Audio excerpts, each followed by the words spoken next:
everyone. For this week discussion, we have to watch the SEL for Parents Castle video, and we had to answer questions about it specifically pertaining to the video.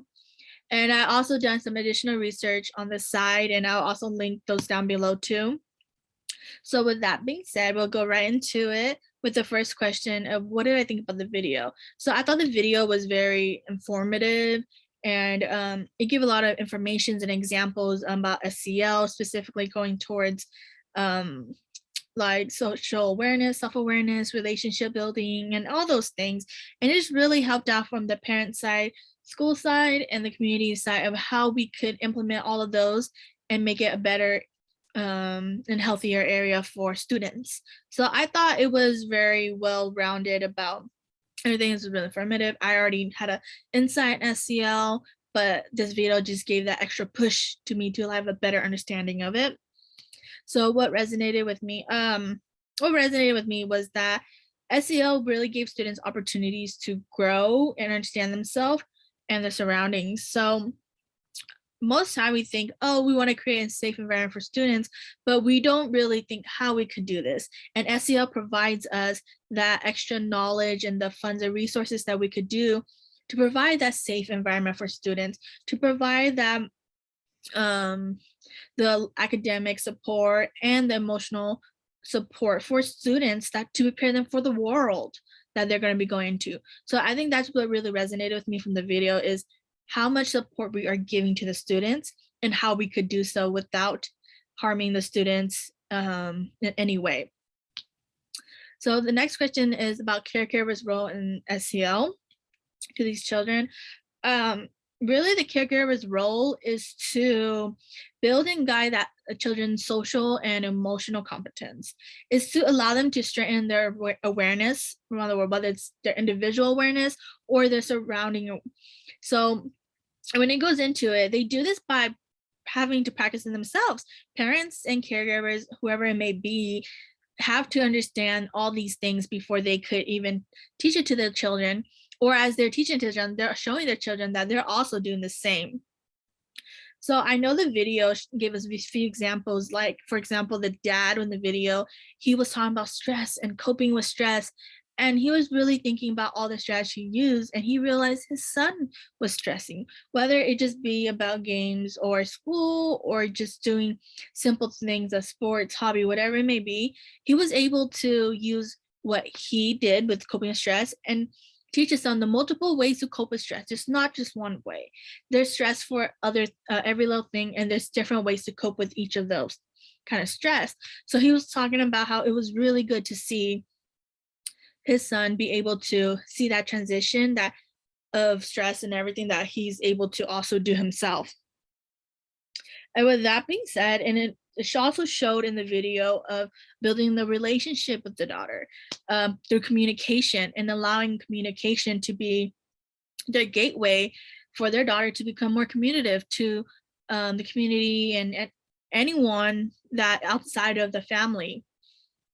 So it just shows that there's that bridge that we could create for our kids if we give them the right resources and the right support. So that's what parents do. They're usually the first teacher. They're that first support for their children, and they're gonna teach their children all these things. And so when the students go to school or when they go out into the community and everything, they're able to implement these and have social awareness, build relationship with other people, or whatever it may be that they need to do to succeed and have a healthy social and emotional life. The next question talks about the school's role in SEL, and the school role is to support and give resources out to students and parents.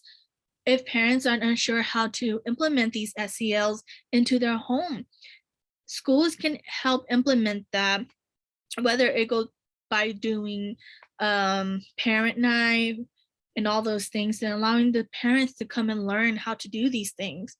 The schools is that resources for parents, and they're the resource for students. When students come every day to class, school is there to help students cultivate that.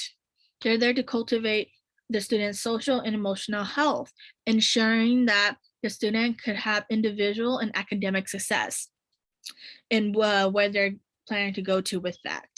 So that's what the school, I know Fresno Unified is doing this right now with SCL. They're really, really big on SCL.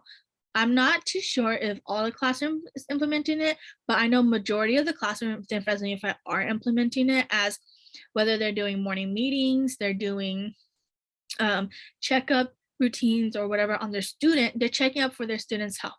How are they doing today? How can we fix this issue that a student may be feeling, but then put yourself in their shoe.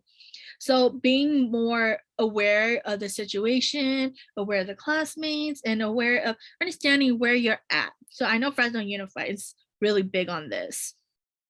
And then the next one is the community's role in social and SEL. So the community's role is to partner up with schools or organizations or anything that really share similar goals and resources. Communities are to give the students that extra push, that extra experience and practice that they could get outside of the school and outside of home, so they could become easily better at, well, I wouldn't say better, they have a broader spectrum of experiences and stuff like that for their emotional and social health, so they have a better understanding of the world based on what the little community they're in. Once they go explore out of that community into a bigger community, they'll have a better insight and they'll have a better understanding of things without having to have that fear or unsureness of how things go. So it's to prepare children for the world initially, and to make sure that they're emotionally and socially healthy. I know that within Fresno, there are many programs and organizations that are already implementing SCL. I know that in child cares and daycares and stuff like that, they're implementing SEL within their standards and everything to ensure that these children that they have with them are having that fundamental of experience at an early age. So when they go into school, they could have they could really fit in easily with SEL and have the understanding of it and into that awareness of everyone around them. And I know a lot of organizations, they're really talking about being emotionally sufficient for their workers or wherever it may be. Whether it be for the parents or the students, depending who they are, as their workers. I know a lot of places are looking out for SEL, as they don't want to have their workplace have a lot of depression and stuff like that. So I know they're looking out for SEL to ensure that people are healthy mentally and socially. So I know a lot of places in Fresno are implementing that. So therefore, our community is stepping up and doing something about SEL. And when I talk about my own experiences and the next step to integrate SEL into my professional life would be that I don't have too much as a kid with SEL, as it was very implemented of standard tests and stuff like that. So I really lacked out on SEL as growing up. But as growing older, I want to implement that into my classroom and anything to allow my future students to feel safe within my environment, because that's what SEL does, is create that safe environment for students to be comfortable to approach you, for students to be comfortable and have that safe understanding that this teacher is there for me. This teacher is not going to belittle me or anything. This teacher is here to be my support and be that guidance. So the next step for that, honestly, is to ensure that my students feel really safe and comfortable in my class, asking them how they're feeling, asking them what can I do to be better and how can we better the situation. Going off what their needs are will allow us to build that relationship and build that common mutual ground within each other. So that would allow my students to want to be able to be communicative to me without having me to force it out of them.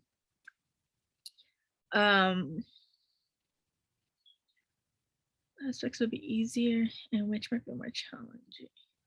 So for SEL, if I'm looking off to the side, it's because I have the questions and the stuff on there. So then I'm like reading the questions right now. So what might be harder for me is let's see. It will probably be self-management. The reason why I say self-management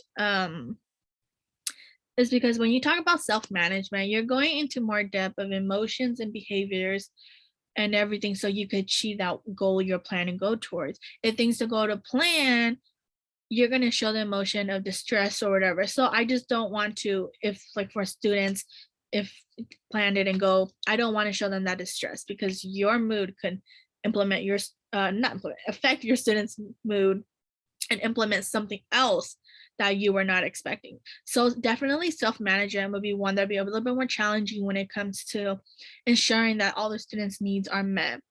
An easier one would be to probably be having self-awareness.